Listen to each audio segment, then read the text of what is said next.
Hi everyone, welcome back to the channel. This is Ikram Memon और आज हम स्टार्ट करने वाले हैं आपका हिस्ट्री जनरल इलेक्टिव का यूनिट नंबर 2। ये यूनिट बहुत इंटरेस्टिंग होने वाला है क्योंकि इसमें हम समझेंगे कि दिल्ली के अंदर जो आपको आज के टाइम पे पार्लियामेंट दिखती है, आज के टाइम पे राष्ट्रपति भवन दिखता है, ये सब ब्रिटिशर्स का कंस्ट्रक्शन है।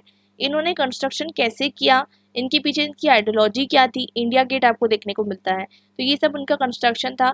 इसके पीछे उनकी आइडियोलॉजी क्या थी और इस तरीके से उन्होंने किस तरीके से उन्होंने जो इसको डिज़ाइन किया, जिसे हम पॉपुलरली लुटियंस दिल्ली कहते हैं, जो कि एडवर्ड लुटियन के नाम पे है, जो चीफ आर्किटेक्ट थे इस पर्टिकुलर कंस्ट्रक्शन के। तो इस तरीके से हम समझेंगे इस चैप्टर में कि किस तरीके से जो है ये दिल्ली का जो है एस्टेब्लिशमेंट होता है। तो अगर आप दिल्ली जो है घूम चुके हो तो आपको ये चैप्टर बड़ा इंटरेस्टिंग लगेगा, क्योंकि आपको जो है बहुत सारी चीज़ें समझ में आएगी। अगर नहीं भी घूमी है तो भी जो है मैं आपको जो है बहुत अच्छे से जो है फोटोज दिखाकर इस चीज़ को समझा दूंगी। तो शुरुआत करते हैं। तो न्यू दिल्ली का कंस्ट्रक्शन जो है वो कब से शुरू होता है, क्योंकि आपको पता है कि दिल्ली को हम दो भागों में बैठते हैं, एक ओल्ड दिल्ली और एक न्यू दिल्ली। तो न्यू दिल्ली जिसे हम कहते हैं, जिसको कंस्ट्रक्शन ब्रिटिशर्स ने करवाया, तो इसके पीछे बहुत बड़ी अच्छी सी कहानी है। आपको पता है कि ब्रिटिशर्स ने जो है 1905 के अंदर जो है पार्टीशन कर दिया था बंगाल का। आपको पता है, मैंने आपको जैसे लास्ट वीडियो में बताया था। अगर आपने अभी तक के इसका लास्ट वीडियो नहीं देखा है तो आप जाकर पहले उसे चेकआउट कीजिए, तब आपको जाकर ये वाला चैप्टर जो है बहुत आसानी से समझ में आ जाएगा। लास्ट चैप्टर में मैंने आपको बताया था कि 1857 के रिवॉल्ट के बाद ब्रिटिशर्स ने जो है हर एक कोशिश की जिससे वो हिंदू और मुस्लिम के बीच में जो है कहीं ना कहीं एक कम्युनल डिसहार्मनी को पैदा कर सके। इसके लिए उन्होंने क्या किया, 1905 में जो है कर्जन ने बहुत ज़्यादा जो है मुस्लिम्स एंड हिंदूज को ओपनली स्पीच में जो है इंसाइट किया। क्या इंसाइट किया, उन्होंने ये कहा कि अगर हम आपको पार्टीशन कर देते हैं, बंगाल आपको पता है पहले एक था। बंगाल मतलब आज के टाइम का जो बांग्लादेश है, ठीक है, आज के टाइम का जो बांग्लादेश है वो, आज के टाइम पे जो वेस्ट बंगाल है वो, और साथ साथ आज के टाइम पे जो ओडिशा है और थोड़ा पार्ट ऑफ आसाम ऑल्सो, ये सब जो है एक बंगाल हुआ करता था। एक बहुत बड़ी जो है एक तरीके से आप देख सकते हैं प्रेसिडेंसी हुआ करती थी। मैं आपको ये सब क्यों बता रही हूँ, बंगाल से क्या लेना देना दिल्ली का, तो दिल्ली का बंगाल से ये लेना देना है कि 1905 में बंगाल को दो हिस्सों में बांटा गया। एक हिस्सा जो था, मतलब ऐसा बताया गया कि मुस्लिम एरिया है, जो बेसिकली बांग्लादेश आज के टाइम पे है, और कहा गया कि आपको जो है क्या मिलेगा, खुद का कैपिटल मिलेगा ढाका। और आज के टाइम पे जो वेस्ट बंगाल है उसको जो है डिवाइड कर दिया गया। वेस्ट बंगाल को बोला गया, जैसे कि आज के टाइम पे जो कैपिटल है कलकत्ता, ठीक है, उस टाइम पे कलकत्ता था, आज थोड़ा सा चेंज हो चुका है। तो कहने का मतलब ये है कि कलकत्ता का जो कैपिटल, कलकत्ता रहेगा वेस्ट बंगाल का कैपिटल, जो कि जो है हिंदू डोमिनेटेड है। लेकिन वहां पर लोगों ने कभी नहीं सोचा था कि हम हिंदू डोमिनेटेड है या मुस्लिम डोमिनेटेड है। बहुत टाइम तक के लोग पीसफुली रह रहे थे, और ब्रिटिशर्स ने जो है ये चीज को वहां पर इंसाइट किया। लोगों का रिएक्शन क्या था, लोगों ने रिवॉल्ट किया, लोगों ने जो है अपोज किया, लोगों को बिल्कुल ही पसंद नहीं आया। In fact on the day of partition लोगों ने जो है क्या कहते हैं, एक दूसरे के घर पे जाके राखी बांधी। हिंदू मुस्लिम ने, यहाँ पर आपको देखने को मिलता है फास्ट लोगों ने रखे इस चीज को अपोज करने के लिए। लेकिन ब्रिटिशर्स ने एक नहीं सुनी और जो है दोनों के बीच में जो है पार्टीशन कर दिया। जैसे इंडिया और पाकिस्तान का पार्टीशन था, उसका स्मॉल वर्जन आप समझ सकते हैं कि बंगाल का पार्टीशन भी उसी तरीके से था। तो हम देखते हैं कि बंगाल का पार्टीशन करने के ब्रिटिशर्स के दो मकसद थे। एक तो आपको देखने को मिलता है कि अगर मैं थोड़ा सा आपको और बताऊं तो मैं आपको ये भी बता सकती हूँ कि 1885 में इंडियन नेशनल कांग्रेस का फॉर्मेशन हो चुका था, आपको पता है। तो अब इसके अंदर आपको देखने को मिलता है कि इंडियन नेशनल मूवमेंट थोड़ा सा स्ट्रांग हो रहा था। अब ब्रिटिशर्स को करना था इस पे अटैक। तो ब्रिटिशर्स ने इस पे अटैक करने के लिए सोचा कि अगर हम हिंदू मुस्लिम को एक दूसरे से लड़ा दे तो एक दूसरे से ये लोग लड़ते रहेंगे और हमारा काम तो हो जाएगा। देखिए, जब आप किसी की जेब काटते हैं तो क्या करेंगे, आप अगर किसी की जेब काटते हैं तो क्या करोगे, आप उसका ध्यान किसी और तरफ भटकाओगे, ठीक है। तो वैसे ही ब्रिटिशर्स ने ये काम किया कि क्योंकि ब्रिटिशर्स का काम था हमारा एक्सप्लॉयटेशन करना, इसलिए उन्होंने सोचा कि चलो हम हिंदू और मुस्लिम को लड़ा देते हैं और हमारा एक्सप्लॉयटेशन जो है वो चालू रखते हैं, हमारा लूट जो है वो चालू रखते हैं। तो बंगाल का डिवीजन करने का जो पूरा प्लान था, ये कर्जन का था। उन्होंने जो है वहाँ के उस टाइम पे वो गवर्नर जनरल थे, उन्होंने जो है डिवीजन कर दिया। ठीक है, ये सब तो हो गई कहानी। लोगों ने बहुत अपोज किया और लोगों ने स्वदेशी मूवमेंट लॉन्च करा। इसके अंदर उन्होंने ब्रिटिशर्स की जो शॉप थी उसको जला दिया, बहुत ज़्यादा हद तक के फॉरेन क्लोथ्स को बॉयकॉट किया। ब्रिटिशर्स को हैवी जो है क्या कहते हैं लॉसेस हुए। अब ब्रिटिशर्स तो आए हैं पूरी तरीके से माइंड बनाकर इकोनॉमिकली जो है इंडिया को ड्रेन करने के लिए। तो अब ब्रिटिशर्स को क्योंकि नुकसान हो रहा था, उन्होंने अंदर ही अंदर प्लानिंग की। देखिए, इनकी प्लानिंग इतनी खतरनाक होती है कि जब तक कि पूरी प्लानिंग ना हो जाए बाहर किसी को कुछ भी खबर नहीं रहती। तो लोग इतना लड़ रहे हैं, रिवॉल्ट कर रहे हैं, 5 साल तक ये रिवॉल्ट चलते रहा, लेकिन ब्रिटिशर्स ने एक नहीं सुनी और पार्टीशन जो है कर चुके थे। और ऑफ कोर्स ही बात है कि पार्टीशन करने के बाद जो है उन्होंने क्या किया, ये चीज़ की न्यू दिल्ली में कैपिटल शिफ्ट होने वाला है, ये किसी को नहीं पता था। और अचानक से आपको देखने को मिलता है कि 1911 के अंदर कोरोनेशन दरबार होता है। कोरोनेशन दरबार आपको पता है, जो हमारे जैसे कि जो ब्रिटिशर्स के जो किंग होते हैं, किंग उनकी सुप्रीम अथॉरिटी होती है, आज के टाइम पे भी उनकी किंग जो है सुप्रीम अथॉरिटी होती है। आपको पता होगा कि ब्रिटेन जो है अल्दो एक डेमोक्रेटिक कंट्री है, बट वो रिपब्लिक नहीं है। मतलब उसके जो हेड होते हैं आज भी जो है किंग और क्वीन होते हैं। आपको पता है recently king William, if I am not wrong, वो जो है उनके जो है क्या कहते हैं किंग बने क्वीन एलिजाबेथ की डेथ के बाद। तो कहने का मतलब ये है कि उस टाइम पर किंग जॉर्ज फिफ्थ थे। तो वो जो है कहीं ना कहीं उनका जो है कोरोनेशन दरबार था, जो कि इंडिया में स्टैब्लिश किया गया 1911 के अंदर। अब उन्होंने वहां पर अनाउंस किया कि अब जो है कैपिटल किसका शिफ्ट हो जाएगा, यहाँ का जो ब्रिटिश गवर्नमेंट का जो कैपिटल है वो कलकत्ता से दिल्ली में शिफ्ट हो जाएगा। तो इससे जो है लोगों को बड़ा शौक लगा, बहुत शौक लगा। कलकत्ता के लोग जो है उनको बहुत ज़्यादा शौक लगा, क्योंकि कलकत्ता की खुद की एक सुप्रीमेसी थी। ठीक है, सुप्रीमेसी थी मतलब ये कि वहाँ के लोग हर चीज़ में, चाहे वो पॉलिटिक्स में हो, चाहे सोसाइटीज़ में हो, चाहे एजुकेशन में हो, हर चीज़ में आगे थे। लेकिन कैपिटल का शिफ्ट करना अचानक से ऐसा लग रहा था जैसे कि उनके हाथों से पावर जा रही है। तो ये चीज़ जो है बहुत ज़्यादा शौक जो है इंडियंस को लगा। इनफैक्ट नॉट ओनली इंडियंस, जो गवर्नर जनरल थे ऑफ बंगाल उनको भी शौक लगता है। और यहाँ तक कि क्योंकि जो गवर्नर जनरल ऑफ बंगाल था उसके पास पावर ज़्यादा थी as compared to Indian governor. मतलब देखिए आपको बताती हूँ थोड़ा सा इसका बैकग्राउंड, तो आपको और क्लियर होगा। देखिए इंडिया के अंदर बहुत सारे जब ब्रिटिशर्स आए तो बहुत सारे लॉज पास हो रहे थे। अगर आपको इसके बारे में डिटेल में पढ़ना है तो आप लक्ष्मीकांत का चैप्टर नंबर 1 जो है इसमें रेफर कर सकते हैं। तो मैं ज़्यादा डिटेल में नहीं जाऊंगी। यहाँ पर मेरे कहने का मतलब ये है कि जब ब्रिटिशर्स इंडिया में आए तो ईस्ट इंडिया कंपनी के तौर पर आए। अब ईस्ट इंडिया कहाँ पर पड़ता है, ये बंगाल वाला रीजन। तो ये बंगाल वाला रीजन जो था सबसे पहले जो है आपको देखने को मिलता है इंपीरियल पावर के हाथों में लग जाता है। तो ये जो पावर था ब्रिटिशर्स जो है वहाँ पर एंजॉय कर रहे थे। और जो गवर्नर जनरल ऑफ बंगाल था ना उसके पास थोड़ी एक्स्ट्रा पावर्स होती थी as compared to governor general of Madras and Bombay. ठीक है, तो ये पावर जो है उसको छीन ली गई। आप कहा गया क्योंकि अब गवर्नर जनरल ऑफ बंगाल मतलब जैसे कि समझ लीजिए इंडिया है। अब इंडिया में न्यू दिल्ली के अंदर आपको देखने को मिलता है प्राइम मिनिस्टर रहते हैं। ठीक है, अब आपको देखने को मिलता है क्योंकि न्यू दिल्ली कैपिटल है तो न्यू दिल्ली की लीडरशिप बहुत इम्पैक्ट करेगी बाकी सारी जगह की लीडरशिप को। तो वैसे ही उस टाइम पे कलकत्ता की लीडरशिप यानी कि जो हमारा बंगाल है उसकी लीडरशिप इम्पैक्ट करती थी पूरे इंडिया को। लेकिन ब्रिटिशर्स ने इसको चेंज कर डाला। अब इससे जो है गवर्नर जनरल को तो शौक लगा, उसके अलावा कलकत्ता के लोगों को भी शौक लगा। तो ये तो हो गई शौक वाली बात। अब इसके बाद की कहानी क्या है, तो बात की कहानी ये है कि ब्रिटिशर्स ने ऐसा क्यों किया। ये एक होता है ना क्यों किया भाई, ऐसा क्या उनको जरूरत पड़ी। अब आए तो थे वो कलकत्ता पे, कलकत्ता से आए थे, 100-150 सालों से वहीं थे। आप देखेंगे कब से दीवानी राइट्स जब से हुए वो वहीं पर थे। उनको क्या जरूरत लगी कि दिल्ली में आना है, और दिल्ली ही क्यों। तो ये ऐसे क्वेश्चन आपके दिमाग में आएंगे। तो अब मैं आपको उसके आंसर बताती हूँ। सबसे पहली बात कि दिल्ली ही क्यों। तो पहली बात ये कि दिल्ली जो है बहुत टाइम से करीबन 500-600 सालों से आप देखेंगे, एक तो दिल्ली सल्तनत जो थी उसका जो है कहीं ना कहीं बेसिस था। उसके पहले तो अगर आप देखेंगे तो आपको देखने को मिलता है कि कुछ आनंगपाल तोमार द्वारा जो है दिल्ली का स्टैब्लिशमेंट होता है। उसके बाद अगर हम आते हैं तो हमें मुगल्स का एक बहुत ज़्यादा स्ट्रॉन्ग प्रेजेंस देखने को मिलता है दिल्ली में, जो कि शाहजहां से आपको देखने को मिलता है बहादुर शाह जफर तक के। तो दिल्ली ऑलरेडी एक मुगल कैपिटल की जो है सिटी रह चुकी है, और इसलिए जो है ब्रिटिशर्स ने सोचा कि अगर अब आप ऑलरेडी आपको पता है 1857 के अंदर कम्प्लीटली जो है मुगल रूल जो है ख़त्म हो चुका था 1857 में। 1857 में बहादुर शाह जफर ने जो है रिवॉल्ट किया, मतलब जो है उनका साथ दिया, जिन्होंने जो है क्या कहते हैं रिवॉल्ट किया था अगेंस्ट ब्रिटिशर्स। फिर आपको पता है उनका जो है क्या कहते हैं उनको जो है एग्जाइल कर दिया गया। तो ये सब अलग कहानी है। तो 1857 में जो है इन कम्प्लीटली जो है मुगल रूल ख़त्म हो गया। अब कहीं ना कहीं जब कोई अथॉरिटी जो है वो ख़त्म हो जाती है तो उसका एक लेक्यूना क्रिएट हो जाता है। लेक्यूना हम किसे कहते हैं, एब्सेंस ऑफ समथिंग। तो जो लेक्यूना है मतलब वहाँ पर कोई भी लीडरशिप नहीं रही। तो उस लेक्यूना को जो है कहीं ना कहीं फुलफिल करने के लिए ब्रिटिशर्स ने सोचा कि अब जो है हम कलकत्ता से दिल्ली शिफ्ट हो जाते हैं। ठीक है, तो ये चीज़ उन्होंने पहली चीज़ सोची।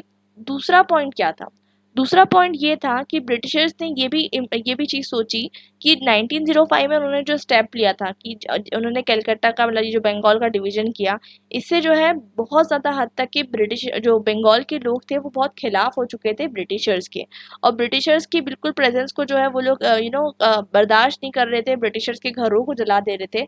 इस चीज़ से बचने के लिए उन्होंने सोचा कि भाई हमारा बचने का एक ही तरीका है कि हम कलकत्ता से शिफ्ट हो जाते हैं न्यू दिल्ली। ठीक है, तो बहुत सारे रीजंस है, एक तो बंगाल का पार्टीशन, एक तो स्वदेशी मूवमेंट, एक तो आपको देखने को मिलता है मुगल रूल का दिल्ली में होना। ये सारी चीज़ें जो है आपको देखने को मिलता है कि शिफ्ट होने का जो है क्या कहते हैं वो हो सकती है, रीजंस हो सकती है।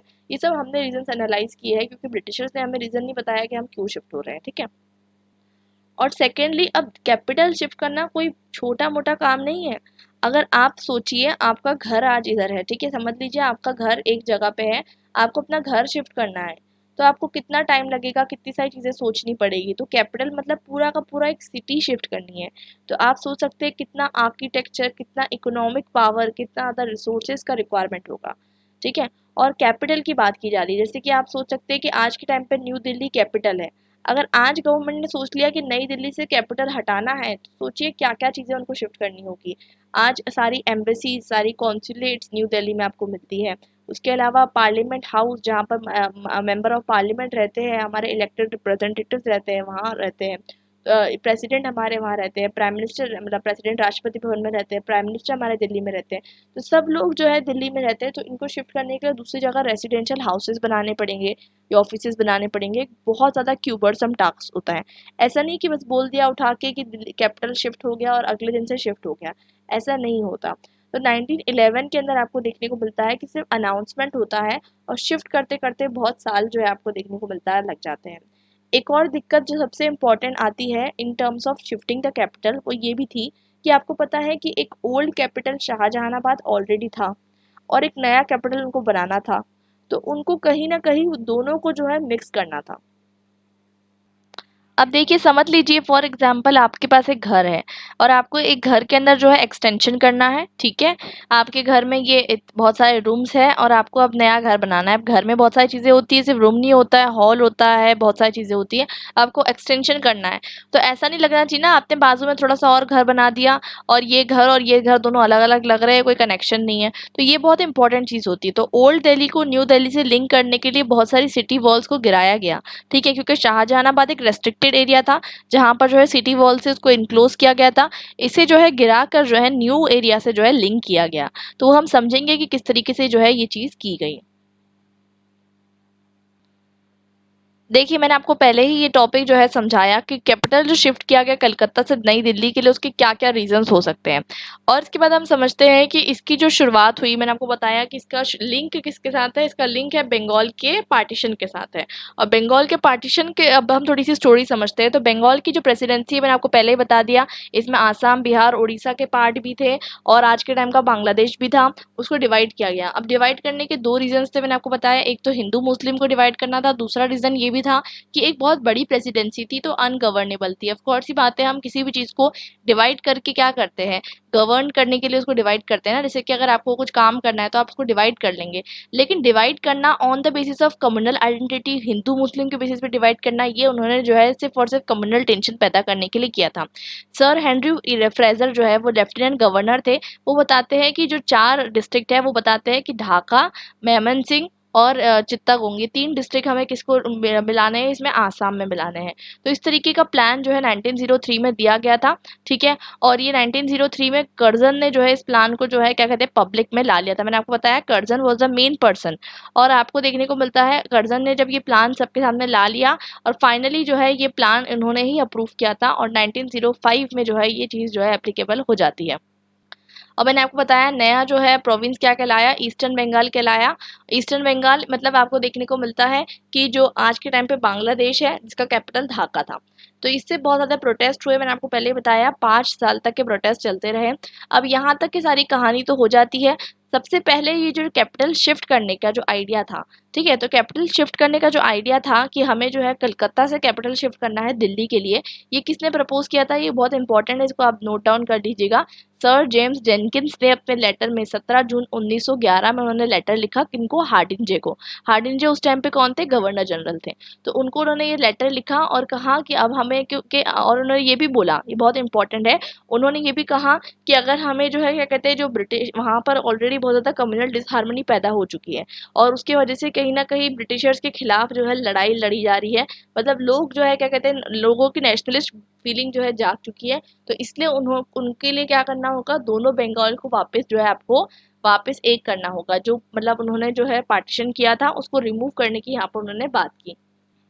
तो मैं आपको पहले ही बता चुकी हूँ कि दो चीज़ें जो है अनाउंस होती है, जो 1911 का दरबार होता है उसमें दो चीज़ें अनाउंस होती है। एक तो ये कि जो बंगाल का पार्टीशन है उसको रिवर्स कर लिया जाएगा, और दूसरा ये कि जो कैपिटल है वो कहाँ से शिफ्ट होगा, कलकत्ता से शिफ्ट होगा टू दिल्ली। ये दो चीज़ें जो है इंपॉर्टेंट जो है डिस्कस की जाती है। अब इससे पहले अगर हम समझे तो 1911 से पहले भी ब्रिटिशर्स वहाँ रह रहे थे कि नहीं रह रहे थे दिल्ली में, बताइए मुझे। रह रहे थे, डेफिनेटली रह रहे थे, बिकॉज मैंने आपको क्या बताया, 1803 से ही उनका रूल वहाँ पर चालू हो चुका था। तो वो लोग रह रहे थे और वहाँ पर आपको मैंने बताया 1850s ऑनवर्ड्स, लास्ट चैप्टर आपने नहीं पढ़ा है तो जाकर आप पढ़ लीजिए। 1850s ऑनवर्ड्स रेलवेज भी चालू हो चुके थे, सब कुछ चालू हो चुका था। तो अब जो कोरोनेशन दरबार है वो कहाँ पर होता है, कोरोनेशन दरबार 12 दिसंबर 1911 को किंग कैम्प में नॉर्थ ऑफ ओल्ड दिल्ली में होता है। और यहाँ पर अनाउंस किया जाता है, आपको मैंने बताया, कलकत्ता से लेके दिल्ली में जो है ट्रांसफ़र करा जाएगा। और फिर उसके बाद आपको मैंने भी बताया कि जो हमारा बंगाल का जो पार्टीशन है उसको क्या कर दिया जाएगा, वापस रिवर्स कर लिया जाएगा। तो ये कैसी बात हो गई पता है आपको, जैसे कि क्या होता है ना कि सभी समझ लीजिए, आप किसी बच्चे के हाथ में से चॉकलेट ले रहे हो, नहीं, आप किसी के बच्चे के हाथ में से खिलौना ले रहे हो, तो आपने उसको चॉकलेट पकड़ा दी, ठीक है। तो ये वही बात हो जाती है। मतलब ये हो जाता है कि बंगाल बंगाल के हाथ से जो पावर है ना वो कहाँ चली जा रही है, कलकत्ता चली जा रही है, और बंगाल वालों को खुश कर दिया जा रहा है कि भाई खुश हो जाओ, तुम्हारे पास से पावर तो चली जा रही है लेकिन तुम्हारा पार्टीशन तो एक हो जा रहा है ना, मतलब वापस तुम्हारा बंगाल एक हो जा रहा है। जब तक के 5 साल के अंदर ऑलरेडी पूरा माइग्रेशन हो चुका था, तो अब क्या फ़ायदा। मतलब ये जो बंगाल वाला रीजन है, अगर आपने देखा होगा, अगर आपने जो है इंडिया का मैप देखा होगा, आई होप, तो आपको पता है, ये थोड़ा सा अलग मैंने बना दिया, ठीक है, इस तरीके से कुछ है बांग्लादेश। तो उसके बाद जो है हमको देखने को मिलता है कि यहाँ पर उन्होंने पूरा पॉपुलेशन का माइग्रेशन करवाया, यानी जो मुस्लिम्स थे उनको कहा कि आप ईस्ट बंगाल में जाकर रहिए, और ये जो है क्या कहते हैं, हिंदूज को बोला कि वेस्ट बंगाल में रहिए। पूरा डिस्प्लेसमेंट हो चुका था और अब बोल रहे हैं कि भाई अब वापस पार्टीशन। तो बार बार लोग यही काम करते रहेंगे क्या। तो इसलिए जो है लोगों ने डेमोग्राफिक कंडीशन उनकी चेंज नहीं की, उन्होंने जो अपनी जो है मतलब जो है फिर उन्होंने माइग्रेशन फिर से नहीं किया। तो ये चीज़ आपको देखने को मिलती है। तो चॉकलेट मतलब ये पकड़ा दी गई कि भाई तुम्हारा पार्टीशन रिवर्स कर दिया जा रहा है, और अब जो है सीट ऑफ कैपिटल कहाँ शिफ्ट हो गया, टू दिल्ली शिफ्ट हो जाता है। तो आई होप यहाँ तक कि आपको जो है चीज़ें जो है क्लियर हो गई होगी। अब देखिए मॉडरेट्स जो थे, ठीक है भाई, नॉर्मल इंसान आप लोग जैसे, हम लोग जैसे, तो वो बोलते ठीक है सेटिस्फाइड हो गए, लेकिन बहुत से लोग जो है सेटिस्फाइड नहीं हुए। इनफैक्ट जो कलकत्ता के यूरोपियंस थे, मैंने आपको पहले ही बता दिया, उनको प्रिविलेज उनसे छीन लिया गया था। मैंने स्टार्टिंग में आपको बताया कि गवर्नर जनरल ऑफ बंगाल जो थे उनका जो पावर ज़्यादा हुआ करता था as compared to the governor general of Bombay and Madras. तो इसकी वजह से उनको ये चीज़ अच्छी नहीं लगी कि पावर का जो है शिफ्ट आपको देखने को मिल रहा है, और इससे जो है ये चीज़ उनको भी नहीं बताई गई, इसकी वजह से उनको जो है गुस्सा आ जाता है। और इनफैक्ट यूरोपियन लोगों को ज़्यादा गुस्सा आता है कि हमें क्यों नहीं बताई गई। अब मैंने आपको पहले ही बता दिया कि आप घर भी शिफ्ट करते हो तो आपको कितनी मेहनत लगेगी। अगर आप इमेजिन करेंगे तो अब तो आपको क्या शिफ्ट करना है, पूरा कैपिटल शिफ्ट करना है। कैपिटल मतलब पूरी सिटी शिफ्ट करनी है, आपको आर्किटेक्चर बनाना है, आपको हाउसेस बनाना है, रेसिडेंशियल हाउसेस बनाना है, कमर्शियल हाउसेस बनाना है, ऑफिसेज बनाना है। तो ये सब बहुत सारी चीज़ें हैं। तो इसलिए आपको कहीं ना कहीं जो है इसको इसको जो है कहीं ना कहीं डील करने के लिए आपको क्या करना होगा, आपको ये करना होगा कि कहीं ना कहीं आपको जो है बहुत मेहनत करनी होगी, और बहुत मेहनत करने के लिए आपको क्या करना होगा, रिसोर्सेज की ज़रूरत पड़ेगी। और जहाँ पर जो है क्या कहते हैं, बंगाल का पार्टीशन को रिवर्स करने का एक और रीज़न ये भी था क्योंकि रिसोर्सेज की ज़रूरत है। और अगर यहाँ पर जिस तरीके से जो है इनके रिसोर्सेज को मैंने आपको बताया स्टार्टिंग में ही कि इकोनॉमिक रिसोर्सेज की ब्रिटिशर्स को एक्सप्लॉइट किया जा रहा था, मतलब ब्रिटिशर्स की जो शॉप थी उनको जला दिया जा रहा था, लिकर शॉप्स को पिकेटिंग करी जा रही थी, फॉरेन क्लोथ्स को बॉयकॉट किया जा रहा था। तो वो लोग ज़रा शांत हो जाए और उनका इकोनॉमिक नुकसान ना हो, इस वजह से उन्होंने जो है जो रिवर्स कर दिया उनका, पर्टिकुलरली जो पार्टीशन था उसको रिवर्स कर दिया। अब हम पढ़ने वाले हैं टाउन प्लानिंग के बारे में। तो टाउन प्लानिंग बहुत ही इंटरेस्टिंग है। तो यहाँ पर हमको देखने को मिलता है कि टाउन प्लानिंग किस तरीके से हुई। तो स्टार्टिंग में ही जब 19th सेंचुरी की शुरुआत 20th सेंचुरी की शुरुआत होती है, मतलब ये जो 1901, मैंने आपको लास्ट वाले चैप्टर में बताया था कि हमने लास्ट चैप्टर में पूरा 19th सेंचुरी के बारे में पढ़ा था। इसमें हम 20th सेंचुरी मतलब मिड 20th सेंचुरी तक पढ़ेंगे, पार्टीशन तक के, फिर पार्टीशन का हम नेक्स्ट चैप्टर में पढ़ेंगे। तो 1901 से लेके 2000 तक की आपको पता है इसे हम क्या कहते हैं, इसे हम कहते हैं 20th सेंचुरी। तो अब 20th सेंचुरी के बिल्कुल स्टार्टिंग वाले ईयर्स में जब जो है क्या कहते हैं कैपिटल शिफ्टिंग अनाउंस नहीं हुई थी, तब जो दिल्ली की म्यूनसिपैलिटी थी, ठीक है, दिल्ली की जो म्यूनसिपैलिटी थी उसका काम क्या था। ऑलरेडी जो है आपको मैंने बताया कि रेलवेज का जो है काम शुरू हो चुका था 1850 ऑनवर्ड्स, ठीक है। तो वो काम तो चल ही रहा था, तो रेलवे का एक्सपांशन का काम चल रहा था, आर्मी की रिक्वायरमेंट को फुलफिल करने का काम चल रहा था। और उस टाइम पर आपको देखने को मिलता है दरबार भी लगे थे। दरबार जो है उसको जो है बना दरबार के लिए, क्योंकि आपको पता है रिसोर्सेज लगती है, सब लोग आ रहे हैं किंग वगैरह, तो 2 दरबार भी आपको जो है इस टाइम पर अरेंज करने के लिए दिल्ली म्यूनसिपैलिटी का ये सब काम था। और इतनी रिसोर्सेज थी नहीं कि पब्लिक हेल्थ पे काम करा जा सके और इन्वायरमेंट के लिए काम किया जा सके। और बीच में ये बता दिया कि कैपिटल को शिफ्ट करना है, तो और ज़्यादा दिक्कत हो गई। और ज़्यादा दिक्कत हो गई मतलब ये कि अब मैंने आपको बताया ना कि रिसोर्सेज भी तो चाहिए, तो रिसोर्सेज की बहुत कमी थी। और आपको पता है कैपिटल बनने में 1930s लग गए, ठीक है, मतलब 20 साल करीबन लग गए, क्योंकि बीच में एक और चीज़ क्या आ गई, अगर वर्ल्ड वार 1 आ गया, आपको पता है 1914 से लेकर 1918 के बीच में वर्ल्ड वार 1 था। तो इस बीच में अगर क्या कहते हैं वर्ल्ड वार नहीं आता तो थोड़ा और जल्दी जो है हमारा कैपिटल बन सकता था, लेकिन वर्ल्ड वार आने के कारण हमें देखने को मिलता है कि थोड़ा और ज़्यादा लेट जो है ब्रिटिशर्स का कैपिटल हो जाता है। अब देखिए उन्होंने इतनी मेहनत की, करीबन 1930s तक के उन्होंने कैपिटल तैयार किया, और देखिए उनको जो 1947 में तो छोड़ के जाना पड़ा, और ये कि अब हमको रेडीमेड मिल गया, हमें पार्लियामेंट मिल गया, हमें जो है बहुत सारे राष्ट्रपति भवन मिल गया और इंडिया गेट मिल गया, ये सब हमें जो है रेडीमेड मिल गया, और हम जो है क्या कहते हैं हमारे लिए जो है काम आसान हो गया। अब मैंने आपको पहले ही बताया कि इसके लिए आपको उसके अलावा जो है अपार्ट फ्रॉम रिसोर्सेज आपको बहुत सारी चीज़ों की रिक्वायरमेंट रहेगी, जैसे आपको फाइनेंशियल और इंजीनियरिंग रिक्वायरमेंट्स भी रहेगी, तो मतलब आर्किटेक्चर रिक्वायरमेंट्स भी रहेगी, तो आपको जो है लोगों को बुलाना पड़ेगा। तो बहुत सारे लोगों को जो है बुलाया गया काम करने के लिए, जैसे कि अगर आप कोई भी काम करवाते हो घर में, तो आपके पास जो है डिफरेंट लोग आते हैं। अगर आप बड़ा कंस्ट्रक्शन करवा रहे हो तो दूसरी दूसरी सिटीज़ से आप बुलाते हो। उस टाइम पर भी जो है क्योंकि पूरी सिटी को कंस्ट्रक्ट करना था, तो जो जो अब मैंने आपको बताया जो टेक्निकली अच्छे लोग हैं, जो ब्यूरोक्रेसी में अच्छे हैं, जो लेजिस्लेटिव काम में अच्छे हैं, इंजीनियरिंग वगैरह में अच्छे हैं, आर्किटेक्चर में अच्छे हैं, उनको जो है बंगाल से, यूपी से, यूपी उस टाइम पे मतलब यूनाइटेड प्रोविंस था, और पंजाब से उनको बुलाया गया और उनको बोला गया कि आप जो है ये काम करने के लिए यहाँ पर आ जाइए। और ये जो पूरी जगह थी दिल्ली इनक्लेव, जिसको बाद में जाकर प्रोविंस नाम से जाना गया, तो ये 1290 स्क्वायर मील्स की थी। कितनी? 1290 स्क्वायर मील्स की थी। तो एक पूरा दिल्ली इनक्लेव की जगह तैयारी की गई, जहाँ पर बोला गया कि इस पर्टिकुलर एरिया में जो लोग बाहर से आए हैं उनके लिए जो है कहीं ना कहीं रहने की जगह, और साथ साथ ये पूरी जगह के अंदर आपको क्या मिलेगा, ये पूरी जगह के अंदर आपको जो है क्या कहते हैं नया जो कैपिटल है उसका कंस्ट्रक्शन भी आपको करना है। अब देखिए, क्योंकि मैं आपको एक और बात बता देती हूँ कि उस टाइम पर आपको देखने को मिलता है कि लुटियंस जो है वो चीफ आर्किटेक्ट थे। हम लुटियंस के बारे में और डिटेल में आगे पढ़ेंगे। तो वो चीफ आर्किटेक्ट थे और उनको जो है ड्यूटी दी गई थी कि आपको पूरी दिल्ली डिज़ाइन करनी है। तो उन्होंने उनको बोला गया था कि आपको जगह डिसाइड करनी है, आप अपनी जगह जो है डिसाइड कर सकते हैं। तो एक कमेटी भी बिठाई गई जिसका टाउन प्लानिंग कमेटी, हर चीज़ का जो है प्रॉपरली वो लोग काम करते थे। जैसे कि कुछ काम करना है, डिसीजन लेना है, तो एक कमेटी को बिठाई है।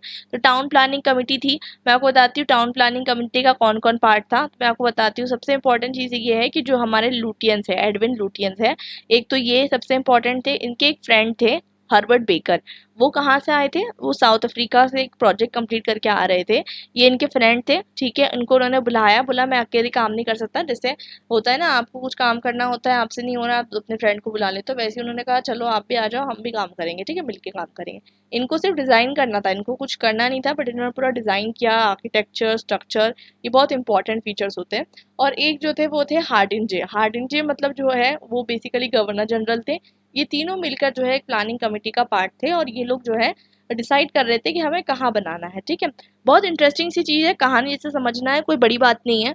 तो आपको देखने को मिलता है कि यहाँ पर जो है एक पर्टिकुलरली एरिया डिसाइड किया गया कि कहाँ पर बनाना है। तो शाहजहानाबाद के साउथ में डिसाइड किया गया कि ये मोस्ट सुटेबल जगह है, यहाँ पर जो है हम बनाते हैं। और ये जो जगह है मतलब यहाँ पर आपको देखने को मिलती है कि यहाँ पर थोड़ी बहुत जगह भी है, मतलब खाली जगह भी तो होना चाहिए। और रेसिना विलेज का जो लैंड है वो लिया गया, रेसिना हिल्स भी जिसे हम कहते हैं, तो वहाँ से जो है लैंड लिया गया। और ये इसलिए लिया गया क्योंकि उसके पास रिवर भी पास थी, यमुना रिवर भी आपको देखने को मिलता है पास में थी, और पानी की आपको हर जगह रिक्वायरमेंट होती है, तो इस वजह से जो है उसको लिया गया। और इसका लैंड का जो स्ट्रक्चर है वो भी जो है इसका अच्छा था, तो इसलिए जो है पर्टिकुलरली ये पूरा एरिया जो है डिसाइड किया गया कि यहाँ पर आपको जो है बनाना है। तो ये पर्टिकुलरली ये पूरी प्लानिंग कमेटी का पार्ट था। अब देखिए एक बहुत इंपॉर्टेंट चीज़ मैं आपको बताना चाहती हूँ कि अगर आपको कुछ बनाने के लिए बोला जाए, समझ लीजिए आपको एक प्रोजेक्ट बनाने के लिए बोला जाए और आपको जो है 3 से 4 क्लासमेट्स मिलकर बना रहे हो, तो होता है कि डिस्प्यूट होता है, डिस्प्यूट ऑफ ओपिनियंस होता है कि हम ये ऐसा बनेगा नहीं ऐसा बनेगा। तो वैसे ही इतनी बड़ी सिटी प्लान करनी है, तो वैसे ही डिस्प्यूट किसके बीच में होने लग गया, हार्डिंजे के बीच में, और बाकी आपको देखने को मिलता है लुटियंस के बीच में, और साथ साथ उनके फ्रेंड बेकर्स के बीच में। तीनों का जो है क्या कहते हैं सोच अलग थी, बहुत अलग अलग सोच थी। मैं आपको तीनों की सोच भी बताती हूँ, आपको बड़ा इंटरेस्टिंग सा लगेगा। देखिए सबसे इम्पोर्टेंट चीज़ जो हमारे सबसे इम्पोर्टेंट चीज़ यहाँ पर हमको देखने को मिलती है कि जो बहुत सारी चीज़ें ऐसी थी जो कॉमन थी, और बहुत सारी चीज़ें ऐसी थी जो कि डिफरेंसेस जिसमें आते हैं। तो चीज़ें क्या क्या की गई, एक तो पहाड़गंज जो है, पहाड़गंज को कैपिटल में जो है इनकॉर्पोरेट किया गया और नया रेलवे स्टेशन वहाँ बनाया गया, क्योंकि आपको पता है कि वहाँ पर ऑफ कोर्स ही बात है कि मतलब बहुत ज़्यादा ऑलरेडी ग्रोथ हो चुकी थी, तो अब ज़रूरत थी कि एक नया रेलवे स्टेशन वहाँ पर बना दे। उसके बाद हम देखेंगे कि आपको पता है कि जो एक ओल्ड दिल्ली है और जो हमारा नई दिल्ली जो रेजिना में बन रही है, दोनों को लिंक करने के लिए और सिविल लाइंस और रेजिना को लिंक करने के लिए क्या ज़रूरत पड़ेगी, अच्छे रोड्स की ज़रूरत पड़ेगी। तो रोड्स बनवाना भी जो है बेसिकली, रोड्स कैसे होने चाहिए, अगली या कंजस्टेड नहीं होना चाहिए, बड़े बड़े रोड्स होना चाहिए, तो ये सब चीज़ों के लिए पैसा लगेगा। उसके बाद हमने देखा कि बहुत सारे अगर हम देखें ध्यान से तो इसमें बहुत सारी चीज़ें जो है ऐसी करी गई, जैसे कि फॉर एग्जांपल नए नए जो लैंड है उसको क्या कहते हैं, अगर आप देखें तो नए लैंड को इस तरीके से प्लान किया गया कि ऐसा ना लगे कि पुराना लैंड और नया लैंड दोनों के अंदर बहुत ज़्यादा डिफरेंस है। तो 2 रिपोर्ट तैयार की गई एचपी लैंचेस्टर द्वारा, उसमें बताया गया कि जो वर्कर्स जो कि कंस्ट्रक्शन के लिए आए हुए, मैंने आपको पहले ही बताया, वो सब की फैमिलीज़ के लिए भी आपको जो है घर तैयार करने हैं, तो कौन सा एरिया चूज़ करना है, जो सदर बाज़ार का एरिया है और करोल बाग का जो एरिया है, ये सारा एरिया जो आपको है ये चूज़ करना है। उसके बाद हम बात करते हैं कि ये जो टाउन प्लानिंग का ये जो एरिया का जो एक्सटेंशन की बात की गई, इसके अंदर जो है इसके अप्रूवल भी इसको किससे लेना पड़ा, टाउन प्लानिंग कमेटी का इसमें अप्रूवल इसको मिल जाता है। अब मैंने आपको जैसे बताया कि टाउन प्लानिंग जो है थोड़ी-सी धीरे हो जाती है in terms of world war में रिसोर्सेज़ की कमी हो जाती है, और आपको देखने को मिलता है कि वहाँ आर्मी को जो है आपको रीअरेंज करना पड़ता है। तो ये सब चीज़ों के कारण आपको देखने को मिलता है कि अब टाउन प्लानिंग का काम थोड़ा-सा स्लो हो जाता है।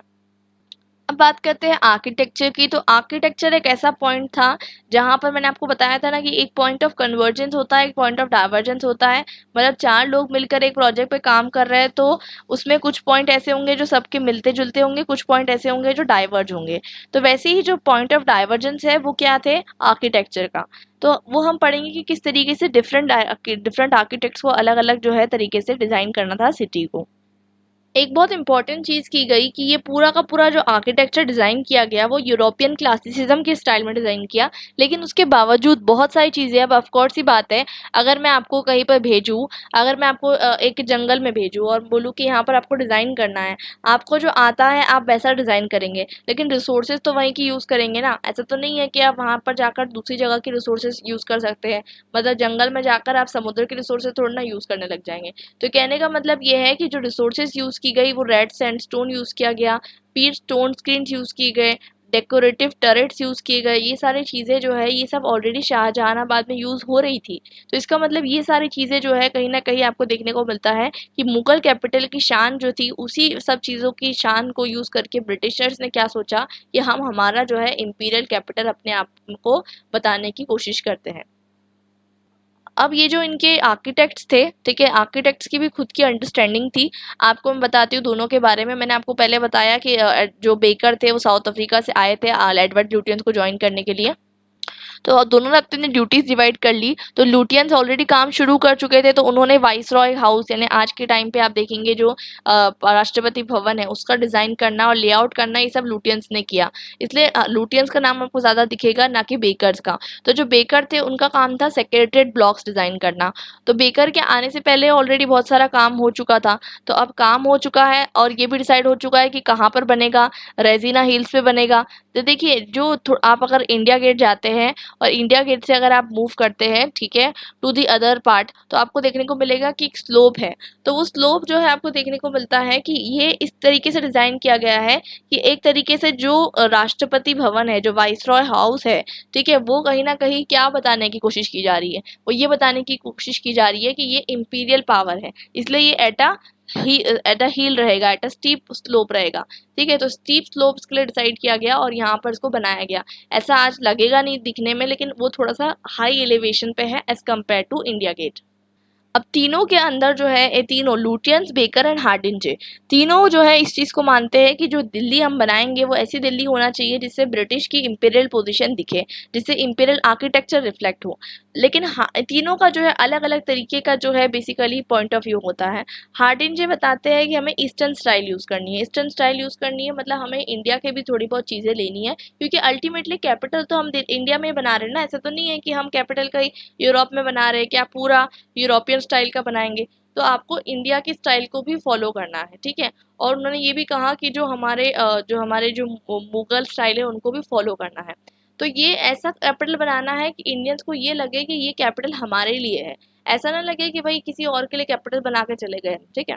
तो इंडियंस, ये हार्डिंजे इस बात को कंसिडर कर रहे थे, लेकिन लुटियंस लुटियंस के लिए इंडियन आर्किटेक्चर की कोई वैल्यू नहीं है। वो कह रहे हैं कि इंडियन आर्किटेक्चर कुछ है ही नहीं, इंडिया के अंदर बिल्डिंग्स है लेकिन उसमें कुछ फालतू आर्किटेक्चर है, बिल्कुल आर्किटेक्चर नहीं है। लुटियंस अपने आप में पूरी तरीके से डिवोटेड है, आप कह सकते हैं, यूरोपियन क्लासिसिज्म में। मतलब उनके लिए शुरुआत ही आर्किटेक्चर की कहाँ से हुई है, यूरोप से हुई है, और वो यूरोप के ही आर्किटेक्चर को बनाएंगे। तो वो कहते हैं कि इसमें कोई भी तरीके का आर्किटेक्चर इंडिया में नहीं है। मैंने जो पढ़ाई करा हूँ, मुझे जो पता है, मैं यूरोपियन क्लासिसिज्म ही जो है आर्किटेक्चर है, और कुछ आर्किटेक्चर नहीं है। अब ये दोनों का पॉइंट ऑफ व्यू हो गया। तो बेसिकली अब बेकर का पॉइंट ऑफ व्यू क्या है, बेकर का पॉइंट ऑफ व्यू अलग है। बेकर बोल रहे हैं कि भाई इंपीरियल कैपिटल कैसा होना चाहिए, इंपीरियल कैपिटल सिर्फ इंपीरियल होना चाहिए और कुछ नहीं। मतलब ये नहीं होना चाहिए कि भाई आपको क्या कहते हैं, सबसे इंपॉर्टेंट चीज़ ये नहीं होना चाहिए कि आप इंडिया का सोच रहे हैं, ये यूरोप का सोच रहे हैं। वो सिर्फ इंपीरियल, शानदार, बिल्कुल ऐसा रोमांचक दिखना चाहिए। ऐसा मतलब नहीं है कि इंडिया का हो कि यूरोप का हो, ठीक है। तो उन्होंने ये चीज़ बहुत इंपॉर्टेंट काम की। आपको मैं बताती हूँ, कहीं पर भी आप बिल्डिंग बनाएंगे, आप समझ लीजिए एक केरला में बिल्डिंग बना रहे हैं और अगर आप एक कश्मीर में बिल्डिंग बना रहे हैं, आप सेम बिल्डिंग नहीं बनाएंगे। आप मटेरियल डिफरेंट यूज़ करेंगे, आप यहाँ पर जो है स्ट्रक्चर्स डिफरेंट तरीके से डिज़ाइन करेंगे। जैसे अगर आपको जहाँ पर बारिश ज़्यादा होती है, ठीक है, जो हमारा वेस्टर्न जोन है, ठीक है, वेस्ट एरिया है, वेस्टर्न घाट्स है, तो वहाँ पर आप स्लोप्स कैसे बनाएंगे। आप ऐसे तो नहीं करेंगे कि बिल्कुल स्लांटिंग स्लोप बनाएंगे कि पूरे पानी जो है वो छत पे जमा हो। आप बनाएंगे स्टीप स्लोप्स ताकि पानी जो है फ्लो हो जाए, ठीक है। वैसे ही जहाँ बर्फ़ ज़्यादा गिरती है तो वहाँ भी जो है आप देखेंगे कि स्लोप, जो हमारा रूफ है वो कैसा डिज़ाइन होता है, स्टीप डिज़ाइन होता है। वैसे ही जहाँ पर आपको ह्यूमिडिटी ज़्यादा दिखती है, जैसे आप गोवा वगैरह जाएंगे तो आपको देखने को मिलेगा वहाँ पर हर जगह वरांडा होना बहुत ज़रूरी है, बैल्कनी होना बहुत ज़रूरी है। तो ये सब चीज़ें जो है, ये आर्किटेक्चरल फीचर्स जो होते हैं, ये ट्रॉपिकल क्लाइमेट पे भी डिपेंड करते हैं। और यही चीज़ को जो है क्लाइमेटिक कंडीशंस को समझना बहुत ज़्यादा ज़रूरी है, और ये काम बेकर ने किया। और वैसे ही जैसे मैंने आपको बताया कि ये तो रूफ़ की बात हो गई, उसके बाद बिल्डिंग मटेरियल। जैसे कि अगर आप कश्मीर जाएंगे आपको हाउस बोट्स दिखेंगे, लकड़ी की आपको बहुत सारी चीज़ें दिखेगी। लेकिन अगर आप ऑन द अदर हैंड अगर कोई हमारे जो सेंट्रल इंडिया है वहाँ पर आप जाएंगे, आपको लकड़ी का कोई भी घर नहीं दिखने वाला। जहाँ गर्मी ज़्यादा पड़ती है वहाँ पर आप देखेंगे कि घर की दीवारें बहुत मोटी रहेगी, और जहाँ पर गर्मी नहीं पड़ती, जहाँ सर्दी लगती है, आप देखेंगे वहाँ पर जो है दीवारें कैसी बनाई जा रही है, लकड़ी की बनाई जा रही है। तो बेकर ने जब न्यू दिल्ली में काम किया तो बहुत सारी चीज़ों पे काम किया, ओपन वेरांडास पे काम किया, कॉलोनीज पे काम किया, और स्मॉल हाई विंडो ओपनिंग सब पे उन्होंने काम किया, जिससे जो है क्या कहते हैं प्रॉपर तरीके से आप देखेंगे दिल्ली का एक टेम्परेचर क्लाइमेट ऐसा है कि एक्सट्रीम है, ठंडी में ठंडी ज़्यादा, गर्मी में गर्मी ज़्यादा। तो उन्होंने जो है ये भी चीज़ का इंतज़ाम किया कि कहीं ना कहीं सनलाइट भी आए, ठीक है, और सर्कुलेशन ऑफ एयर भी रहे, ठीक है। और सारे फीचर्स उन्होंने इस तरीके से डिज़ाइन किए कि आपको देखने को मिलता है कि जो क्लाइमेटिक कंडीशन है उसके अकॉर्डिंग जो है ये चीज़ें सूट हो जाए। और ऑफ कोर्स ही बात है, जब उन्होंने इस तरीके के फीचर्स इंक्लूड किए बिल्डिंग्स में, तो इससे कहीं ना कहीं इंडिक अपीयरेंस बढ़ने लग गया। इंडिक मतलब ये इंडिया की तरह बिल्डिंग्स दिखने लग गई, क्योंकि इंडिया के लोग भी पागल थोड़ी ना है कि इंडिया के लोग ऑलरेडी जो है आर्किटेक्चर को इस तरीके से डिज़ाइन कर रहे थे जिसमें उनको किस तरीके से क्लाइमेटिक कंडीशंस को जो है टैकल करना है, ये चीज़ को वो ऑलरेडी ध्यान में रखे हुए थे। तो आप चल जाइए जामा मस्जिद, आप चल जाइए कुतुब मीनार, आप चल जाइए लाल किला, तो वो भी बिल्डिंग्स ऐसी बनाई गई है जो कि क्लाइमेटिक कंडीशंस को ध्यान में रख के बनाई गई है।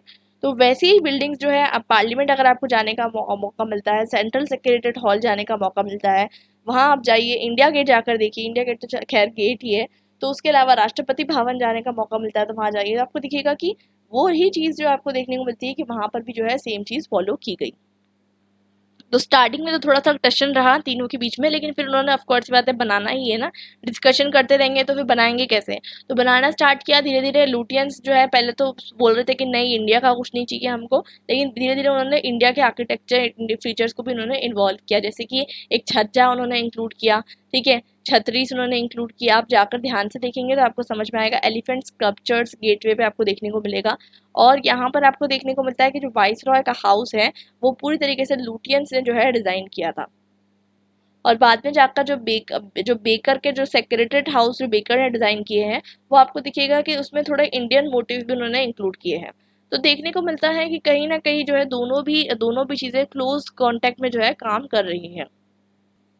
तो ये हुई हमारी आर्किटेक्चर की पूरी डिटेल बात कि किस तरीके से आर्किटेक्चर को जो है डिज़ाइन किया गया। तो एक और पीडीएफ मैं यूज़ करना चाहूँगी। मुझे स्टूडेंट्स कमेंट सेक्शन में करके ये पूछते हैं कि आप पीडीएफ प्रोवाइड कर दीजिए। मैं आपको बार बार कहती हूँ कि टेलीग्राम चैनल आप ज्वाइन कर लीजिए, वहाँ आपको ये सारे पीडीएफ मिल जाएंगे जो मैं पढ़ा रही हूँ जिस पीडीएफ से। इसके अलावा आपको एक और इम्पॉर्टेंट चीज़ बता दूँ कि ये जो पीडीएफ है ये मैंने बनाया है, ये वाला पीडीएफ, तो ये भी मैं जो है प्रोवाइड कर दूँगी ऑन माई टेलीग्राम चैनल, तो आप इसको देख सकते हैं। दूसरी बात यह है कि नोट्स भी आपको टेलीग्राम चैनल पर मिल जाएंगे, तो आप वो ज्वाइन कर सकते हैं। तो अब हम समझते हैं कि मैंने आपको ऑलरेडी बहुत सारी चीज़ें समझा दी थी इस पर्टिकुलर पीडीएफ से, तो मैं इसको डिटेल में लाइन बाय लाइन नहीं जाऊंगी इस पर डिटेल में, लेकिन कुछ चीज़ें जो है हमें इसमें कवर करनी है। जैसे कि मैंने आपको बता दिया कि ऑलरेडी जो है क्या कहते हैं ढाका से कैपिटल का बांग्लादेश से कैपिटल मतलब बंगाल से कैपिटल क्यों शिफ्ट किया गया टू दी दिल्ली, ये मैंने आपको समझा दिया था। थोड़ा सा इंपीरियल आइडियोलॉजी के बारे में और समझ लेते हैं। तो मैंने आपको बताया था जो कि दिल्ली टाउन प्लानिंग जो कमेटी थी जिसके अंदर लुटियंस भी थे, तो लुटियंस के बारे में अगर आपको क्वेश्चन आता है तो लुटियंस के बारे में थोड़ा सा समझ लेते हैं। लुटियंस ने एक गार्डन सिटी जो है मतलब डिज़ाइन की थी इंग्लैंड, ठीक है, और ये जो है इनको जो है इस पर्टिकुलर प्लान में जो है कंसल्टेंट के रूप में जो है इनको रिक्रूट किया जाता है। वाइस रॉय जो हार्डिन जो है मैंने आपको यही बताया, ये वाइस रॉय थे उस टाइम पर, ये भी जो है प्लानिंग के अंदर इन्वॉल्व थे। और लुटियंस को कहा गया कि आप अपनी खुद की आर्किटेक्चर कमेटी बना लो, तो आर्किटेक्चर कमेटी में उन्होंने जॉन ए ब्रॉडी जो कि एक इंजीनियर थे उनको मिलाया। एस सी स्वांटन एक म्यूनसिपल इशू एक्सपर्ट थे जिनको इंडियन आर्किटेक्चर का भी नॉलेज था, उनको लिया, और ये सब लोगों को उन्होंने मिलकर जो है एक तरीके से एक आर्किटेक्चर कमेटी का पार्ट बनाया। मैंने आपको बताया कि वाइसरॉय हाउस जिसको आज आप राष्ट्रपति भवन कहते हो, तो ये जो जगह है ये कहाँ बनाई गई, रेजिना हिल्स पे बनाई गई। अब एक और अगर मैं आपको इसमें लूप होल बताऊँ तो कंस्ट्रक्शन जो इस तरीके से किया गया उसमें मैंने आपको बताया कि इम्पीरियल स्ट्रक्चर दिखाने के लिए for the purpose of imperial structure ये किया गया कि आपको देखने को मिलता है कि एक स्टीप स्लोप बनाया गया, ठीक है, स्टीप स्लोप बनाया गया। स्टीप स्लोप पे जो जगह थी जहाँ पर ऊपर एक जगह पे क्या बनाया गया, वाइसरॉय का हाउस बनाया गया। तो जब कोई इंसान आज के टाइम पे अगर इंडिया गेट जाता है, ठीक है, इंडिया गेट नीचे बनाया गया, तो अगर इंडिया गेट से अगर रेजिना हिल्स जाता है तो वाइसरॉय हाउस जो है वो आपको देखने को मिलता है कि थोड़ा टाइम बाद डिसअपियर हो जाएगा और सिर्फ उसका डोम जो है वो विजिबल रहेगा। उसके साथ साथ जो है आपको देखने को मिलता है किंग्स वे भी डिज़ाइन किया गया है जिसको आज आप राजपथ कहते हैं ना, वो किंग्स वे जिसको कहते थे उस टाइम पे, और या फिर इसको एवेन्यू ऑफ द स्टेट भी कहते थे, ठीक है। तो राजपथ मतलब क्या, राज अगर आप स्टेट को समझ लीजिए और राजपथ तो एवेन्यू ऑफ द स्टेट, उसको हिंदी में ट्रांसलेट कर लिया गया है। पुराना किला जो ओल्ड फोर्ट से कनेक्ट करने के लिए जो है आपको वो भी देखने को मिलता है। पुराना किला की तो बहुत बड़ी हिस्ट्री आपने ऑलरेडी जो है पढ़ी होगी, ठीक है, उसके बाद उसको कनेक्ट किया गया। और उसके बाद हम देखेंगे कि इंडिया गेट जो है आपको देखने को मिलता है उस टाइम पे वार मेमोरियल आर्क, मतलब जो वर्ल्ड वार 1 में जो इंडिया के जो सिपाही थे जो ब्रिटिशर्स के लिए लड़ रहे थे, जिनकी जो है जान चले गई और जो शहीद हो गए, तो बेसिकली जो शहीद थे मार्टियर्स थे उनके लिए ये बनाया गया वार मेमोरियल आर्क जिसको आज हम इंडिया गेट कहते हैं। विक्ट्री स्क्वायर जिसे हम विजय चौक कहते हैं, और क्वींस वे यानी कि अवेन्यू ऑफ द पीपल जिसे हम जनपद कहते हैं। तो ये सब चीज़ें जो है आपको देखने को मिलती है। ये सब क्या है, ये सब इनके स्ट्रक्चर में थी। देखिए ट्रीज़ की प्लानिंग का भी बहुत ज़्यादा जो है ध्यान रखा गया, ट्रीज़ की प्लांटेशन का। तो म्यूनसिपल फॉरेस्ट ऑफिसर पीएच क्लटरबर्ग जो है उन्होंने जो है जितने भी इंडियन ट्रीज़ का मतलब बना के रखा था कि ये इंडियन ट्रीज़ होते हैं, और फिर उन्होंने जो है अलग अलग जगह पे अलग अलग ट्रीज़ को जो है उगाया। तो ये आपको देखने को मिलता है, ये भी बहुत इंपॉर्टेंट रोल प्ले करता है कि आप कहाँ पर कौन से ट्रीज़ उगाते हो। तो जैसे कि टेमरिंड्स जो है अकबर रोड पे उगाए गए, नीम्स जो है औरंगजेब रोड पे, जिसका नाम चेंज करके एपीजे अब्दुल कलाम रोड कर दिया गया है। तो ये अलग अलग रोड पे अलग अलग ट्रीज़ जो है, अर्जुन ट्री क्वींस वे पे, इस तरीके के अलग अलग जगह पे अलग अलग जो है ट्रीज़ जो है उगाए गए। अब अगर आप राजपथ जाते हो, जिसको मैं आप कह रही हूँ किंग्स वे, तो वहाँ पर आपको देखने को मिलेगा वाइसरॉय का हाउस, यानी कि मैंने आपको बताया जो हमारा आज के टाइम पर राष्ट्रपति भवन है, ट्विन सेक्रेटेड बिल्डिंग और काउंसिल चैम्बर। तो काउंसिल चैम्बर जो आज के टाइम पर क्या है, पार्लियामेंट हाउस है। तो ये सब चीज़ें आपको क्या मिलेगी, राजपथ पे ही मिलेगी। उस टाइम पर जब ये बिल्डिंग बनाई गई वाइसरॉय हाउस की, जिसे हम आज के टाइम पर राष्ट्रपति भवन कहते हैं, तो ये एक ऐसी बिल्डिंग थी जो one of the largest residential building थी। इनफैक्ट जो ट्रीटी ऑफ वर्सले आपको पता है फ्रांस में हुई थी, तो वहाँ पर पैलेस ऑफ वर्सले उससे भी ज़्यादा कई बड़ी जो है ये जो है बनाई गई, और ये बहुत ज़्यादा आलीशान है। आप जाकर जो है देख सकते हैं अगर आपने देखी है राष्ट्रपति भवन को। रेड और क्रीम सैंडस्टोन का इसमें जो है यूज़ किया गया, तो कहीं ना कहीं ये आपको देखने को मिलता है। एक तरीके से आपको मैंने बताया मुगल के आर्किटेक्चर का कहीं ना कहीं आप बोल सकते हैं कॉपी आपको जो है देखने को मिलता है। तो आई होप आप आर्किटेक्चर के बारे में सब चीज़ें ध्यान से समझ चुके हो। अब हम चलते हैं पॉलिटिक्स के बारे में। तो पॉलिटिक्स भी एक बहुत इंपॉर्टेंट टॉपिक है। मैंने आपको बताया जैसे आज के टाइम पर अगर आप देखिए, एक न्यूज़पेपर उठाकर देखिए, अभी जंतर मंतर पे जो प्रोटेस्ट चल रहे हैं, ठीक है, रेसलर्स प्रोटेस्ट चल रहे हैं, ठीक है, रेसलर्स लोग डिमांड कर रहे हैं, तो ये आपने सुना होगा। उसके अलावा बहुत सारे प्रोटेस्ट आपको देखने को मिलते हैं जंतर मंतर के बाहर या नॉर्थ कैंपस में जो है दिल्ली यूनिवर्सिटी कॉलेज में होते हैं। तो ये ऐसा क्यों होता है? ऐसा रीज़न इसलिए है क्योंकि दिल्ली एक कैपिटल है हमारी कंट्री का, और दिल्ली कैपिटल होने की वजह से आपको देखने को मिलता है कि जितने भी पॉलिटिकल इश्यूज है, प्रोटेस्ट है, ये सब दिल्ली में होते हैं। और यही रीज़न है कि आपको देखने को मिलता है कि जब दिल्ली को कैपिटल बनाया गया, तो देखने को मिलता है यहाँ पॉलिटिक्स जो है वो बढ़ने लग गई। तो पॉलिटिक्स इसलिए बढ़ने लग गई क्योंकि यहाँ पर जितने भी पॉलिटिशियंस थे जो कलकत्ता वगैरह से, वो लोग भी यहाँ पर आकर जो है कहीं ना कहीं अपने आप को स्टैब्लिश करने लग गए। अब इसकी बैकग्राउंड अगर हम चेक करें तो मैं आपको बता दूँ एक बहुत इंपॉर्टेंट बैकग्राउंड वाली बात, कि ये टाइम मैंने आपको बताया था। देखिए यहाँ पर गांधी जी 1914 के अंदर जो है इंडिया में आ गए थे, आपको पता है। तो ये इस टाइम पर जो है गांधी जी भी आ रहे हैं। उसके बाद आपको पता है रॉलेट एक्ट भी लगेगा आगे चल के, जब वर्ल्ड वार 1 खत्म होगा। तो उसके बाद आप देखेंगे जलियनवाला बाग मसैकर भी होगा। तो जलियनवाला बाग मसैकर मतलब कहाँ, अमृतसर। अमृतसर कितना दूर है दिल्ली से? तो कहने का मतलब ये है कि सारी चीज़ों का अफेक्ट दिल्ली पे पड़ेगा। तो ये जो दिल्ली के अंदर जितनी भी पॉलिटिक्स होने वाली है, चाहे वो कांग्रेस की पॉलिटिक्स हो, कांग्रेस भी आपको पता है बन चुकी है इंडियन नेशनल कांग्रेस 1885 में, और अब जो है क्या कहते हैं कहीं ना कहीं एक्सट्रीमिस्ट मूवमेंट भी शुरू हो चुका है। तो कुछ लोग ऐसे हैं जिनको बोलते हैं ना कि जो लोग क्या कहते हैं चाहते हैं कि कहीं ना कहीं आप पावर को छीनना है तो वॉयलेंट मीन से वो छीनना चाहते हैं, उन्हें हम क्या कहते हैं, एक्सट्रीमिस्ट कहते हैं। तो कहीं ना कहीं क्या कोशिश की गई, जो हार्डिंजे थे उनकी मतलब उनकी जो है जान लेने की भी कोशिश की गई, उनको असैसिनेट करने की भी कोशिश की गई। उसके बाद दिल्ली लाहौर कॉन्स्पिरेंसी केस भी होता है, आपको देखने को मिलता है 1914 के अंदर, जिसकी वजह से और ज़्यादा जो है कहीं ना कहीं सिचुएशन जो है पॉलिटिक्स की और ज़्यादा बिगड़ जाती है। अब हम बात करते हैं एक अमीर चंद एक लोकल मैन थे, जिनको क्या कहते हैं कंडेम टू डेथ, उनको जो है डेथ की सज़ा सुना दी गई किसके अंदर, दिल्ली लाहौर कॉन्स्पिरेंसी के अंदर। तो कहने का मतलब ये है कि एक ऐसा टाइम है, मैंने आपको ये भी पता होगा कि लाल बाल पाल का जो मूवमेंट था, तो ये उस टाइम पर इमर्ज हो रहा था। तो कहीं ना कहीं एक्सट्रीमिस्ट और मॉडरेट दोनों के बीच में एक डिवीजन आपको देखने को मिलता है। तो दिल्ली कहीं ना कहीं जो है इन सब चीज़ों का सेंटर बन जाता है, क्योंकि जो जितने भी लोग बंगाल के थे जो पॉलिटिक्स में एक्टिव थे, वो सब दिल्ली आने लग गए थे। अब एक और चीज़ मैं आपको बताऊँ तो आपको पता होगा कि जो खिलाफत मूवमेंट है, तो खिलाफत मूवमेंट आपको पता है कि दिल्ली खिलाफत मूवमेंट अली ब्रदर्स द्वारा और गांधी जी द्वारा जो है शुरू किया गया था। वैसे तो अली ब्रदर्स द्वारा शुरू किया गया था, बाद में गांधी जी ने भी जो है उसके साथ जो है हाथ मिलाकर non cooperation movement along with खिलाफत मूवमेंट जो है लॉन्च कर दिया।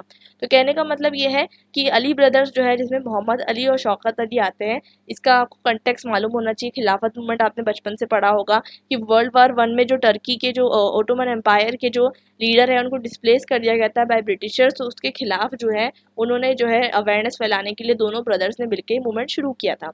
उन्होंने 2 न्यूज़पेपर शुरू किए थे, कॉमरेड ठीक है, जो मोहम्मद अली द्वारा शुरू किया गया था, साथ में उर्दू हमदर्द, दोनों जो है न्यूज़पेपर उन्होंने शुरू किए थे। तो ये सब तरीके की चीज़ें वो लोग शुरू कर रहे थे और धीरे धीरे ही जो है अवेयरनेस क्रिएट कर रहे थे। बाद में जाकर गांधी जी ने सपोर्ट दिया तो नॉन कोऑपरेशन मूवमेंट भी लॉन्च होता है। तो कहने का मतलब ये है कि ये सारी चीज़ें जो है आपने पढ़ी है, ये सब इंटरकनेक्टेड है, क्योंकि ये कहीं ना कहीं दिल्ली की पॉलिटिक्स पे जो है असर डाल रही थी। और दिल्ली जो है आपको देखने को मिलता है कि दिल्ली कहीं ना कहीं इतना ज़्यादा वॉयलेंट नहीं होता, जैसे आपको देखने को मिलेगा कि दूसरे पार्ट्स ऑफ कंट्री में आपको देखने को मिलता है कहीं कहीं पर जो है अटैक्स हो रहे हैं, वायलेंस हो रहा है, कर्फ्यू लग रहा है, ठीक है, जैसे आप अमृतसर के केस में देखेंगे। दिल्ली में ऐसा नहीं हुआ, क्योंकि कुछ लोग ऐसे थे जो बोल रहे थे कि नहीं, आपको जो है कहीं ना कहीं शांति रखना है, शांति बनाए रखना है। उसमें से एक जो थे वो थे मोहम्मद अली। वो कह रहे थे कि नहीं, आपको जो है कहीं ना कहीं लड़ना है, ठीक है, ब्रिटिशर्स के खिलाफ, लेकिन आपको शांति से लड़ना है। अब देखिए, क्योंकि मैंने आपको बताया था 1850 ऑनवर्ड्स, अगर आप हिस्ट्री पढ़े, आप बुक पढ़िए इंडिया स्ट्रगल फॉर इंडिपेंडेंस, उसके बाद इंडिया सिंस इंडिपेंडेंस, तो कहने का मतलब ये है कि जब आप बुक पढ़ेंगे आपको पता चलेगा कि 1850 ऑनवर्ड बहुत सारे जो ऑर्गेनाइजेशंस है, सोशल रिलीजियस ऑर्गेनाइजेशन का फॉर्मेशन होने लग गया। उसमें आप देखेंगे कि आपको देखने को मिलता है कि आर्य समाज, ठीक है, उसके बाद दयानंद सरस्वती के द्वारा जो फाउंड किया गया था, स्वामी विवेकानंद द्वारा जो फाउंड किया गया था, तो ये सब चीज़ों का जो है फाउंडेशन आपको देखने को मिलता है। तो ये सब जो फाउंडेशन है ये तो बढ़ने लग गए थे, और ये कहीं ना कहीं इसका इम्पैक्ट जो है यहाँ दिल्ली में भी देखने को हमको मिलता है। तो कहीं ना कहीं जो लाहौर के जो प्रकाश थे, ठीक है, वो चाहते थे कि जो आर्य समाज का कैपिटल है वो दिल्ली में शिफ्ट कर दिया जाए। और आपको पता होना चाहिए कि जो आपने नाम सुना होगा स्वामी श्रद्धानंद, तो स्वामी श्रद्धानंद का जो एक्चुअल नाम था मुंशीराम, तो मुंशीराम की दोस्ती थी CF एंड्रयू से। तो इनकी दोस्ती के कारण ये जो सेंट स्टीफन के बहुत सारे स्टूडेंट्स हैं, वो लोग भी जो है आर्य समाज का पार्ट बनने लग गए थे। तो कहने का मतलब ये है, अक्सर जो पॉलिटिक्स होती है, अभी आप देखेंगे दिल्ली यूनिवर्सिटी स्टूडेंट यूनियन वगैरह, वहाँ पर जो प्रेसिडेंट्स होते हैं, तो आप देखेंगे कि यहाँ पर देखने की बात ये आती है कि दिल्ली यूनिवर्सिटी भी जो पॉलिटिक्स करता है, स्टूडेंट इन्वॉल्व होते हैं, तो स्टूडेंट्स अक्सर जो है कॉलेज लेवल की स्पेशली पॉलिटिक्स में जो है इन्वॉल्व हो जाते हैं। तो अब 1915 से 1917 के बीच में क्या होता है, अली ब्रदर्स को जो है इम्प्रिजन कर दिया जाता है, और उस टाइम पे पॉलिटिकल एक्टिविटी बहुत कम हो जाती है। लेकिन फिर उसके बाद आप देखेंगे कि होम रूल मूवमेंट और national education movement Annie Besant द्वारा जो है शुरू किया गया था। तो ये सब मूवमेंट में भी लोग बहुत ज़्यादा जो है पार्ट लेते हैं। तो ये हमको देखने को मिल रहा है, मतलब दिल्ली धीरे धीरे पॉलिटिकली एक्टिव हो जा रही थी, और अब इतनी पॉलिटिकली एक्टिव हो गई है कि अब शायद ही जो है हम दिल्ली से जो है कैपिटल शिफ्ट कर सकते हैं इंडिया का, क्योंकि अब बहुत ज़्यादा जो है हर चीज़ अगर आप देखेंगे तो पॉलिटिकली जो है वो दिल्ली में ही टेक प्लेस होती है। तो ये डिफरेंट डिफरेंट पॉलिटिकल ऑर्गेनाइजेशन भी जो है शुरू होती है। एक पॉलिटिकल ऑर्गेनाइजेशन जो नेशनलिस्ट होती है, वो 2 लॉयर्स द्वारा भी शुरू की जाती है, ताकि जो है कहीं ना कहीं जो है लोगों की डिमांड जो है सुनी जा सके। अब आपको पता है गांधी जी ने ऑलरेडी 1916, 1917, 1918 के अंदर जो है डिफरेंट सत्याग्रह किए थे, चंपारण में, फिर अहमदाबाद में, फिर खेड़ा में।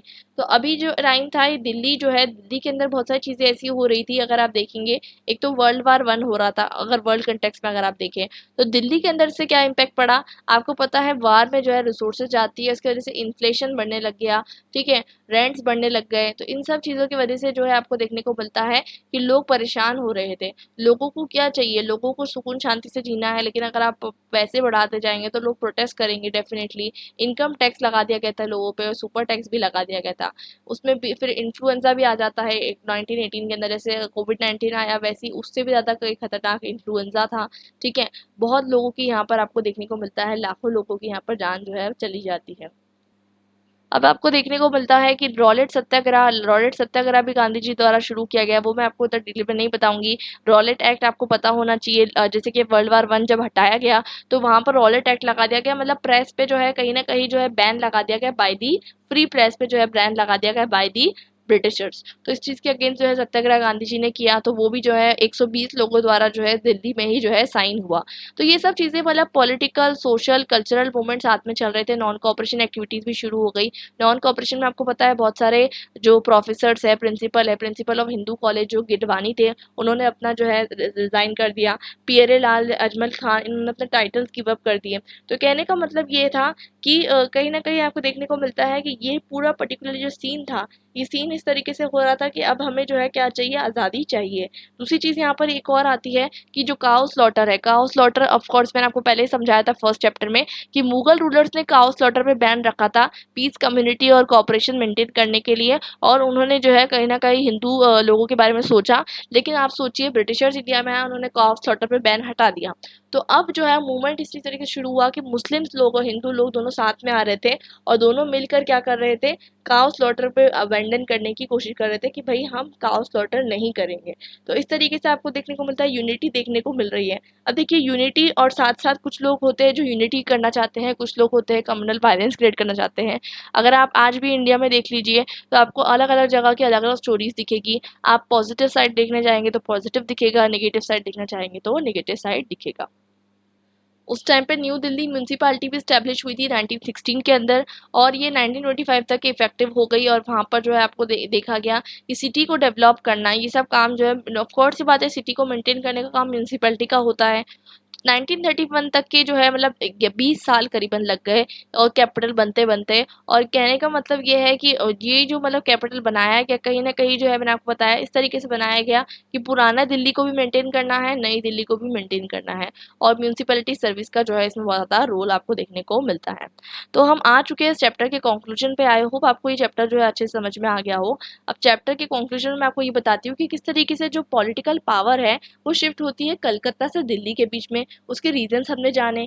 उसके बाद हमने ये भी समझा स्वदेशी मूवमेंट के बारे में समझा, बंगाल के पार्टीशन के बारे में समझा, हमने शाहजहानाबाद के बारे में देखा, और हमने ये भी देखा कि किस तरीके से जो है ऑफिशियल्स को जो है क्या लगा, ऑफिशियल्स का क्या रिएक्शन था, और ये सब चीज़ें क्यों की गई, कैपिटल का शिफ्टिंग क्यों किया गया, और किस तरीके से आर्किटेक्चर का डिज़ाइनिंग की गई, किन लोगों को अपॉइंट किया गया, ये सारी चीज़ें जो है हमने समझी। आई होप आपको ये चैप्टर जो है पूरी तरीके से क्लियर हो चुका होगा। मैं आपको फिर एम्फोसाइज करती हूँ। अच्छा, एक और चीज़, अगर आपको मेरी मेंबरशिप ज्वाइन करनी है, अगर आप मेरे मेंबर बनना चाहते हैं तो आप जो है मेंबरशिप टैब पर जाकर जो है ऑफर्स चेक कर सकते हैं। एक और चीज़, अब यहाँ पर जो है हम ऑब्जेक्टिव क्वेश्चन जो है सॉल्व कर लेते हैं। पहला question, new Delhi was made the capital of British India 1931, तो रॉन्ग। 1911 में बनाया गया था ना, 1931 में थोड़ी ना बनाया गया था, तो ये रॉन्ग है, तो 1911 आएगा, तो ये फॉल्स है। उसके बाद announcement was made by George fifth to shift the seat of government of India from Calcutta to Delhi, तो सही है। किंग जॉर्ज फिफ्थ ने जो है गवर्नमेंट ऑफ इंडिया के अंदर अनाउंसमेंट किया था कि हमें कलकत्ता से दिल्ली शिफ्ट होना है।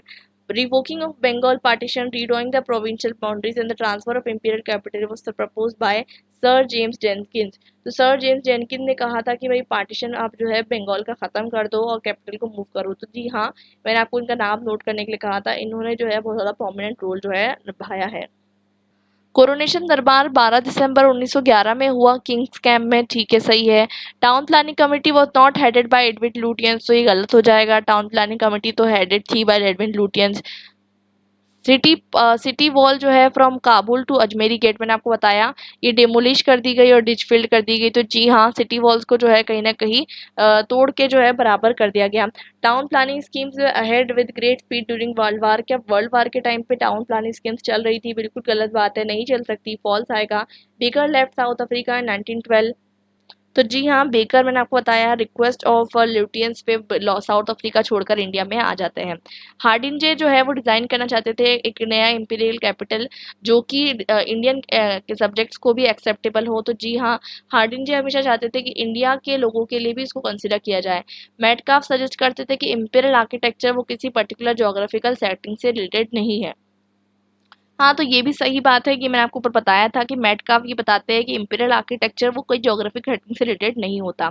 लाहौर दिल्ली कॉन्फ्रेंसी जो है वो 1914 में हुई थी, तो सही बात है, 1914 में हुई थी। मुंशी राम को स्वामी सत्यानंद नाम से जाना जाता है, तो ये भी सही है, इनको मुंशी राम को स्वामी सत्यानंद नाम से जाना जाता है। आई होप आपको ये चैप्टर समझ में आ गया हो। नोट्स के लिए टेलीग्राम ग्रुप को ज्वाइन करिए। हम मिलते हैं हमारे नेक्स्ट वीडियो में। Till then bye and happy learning.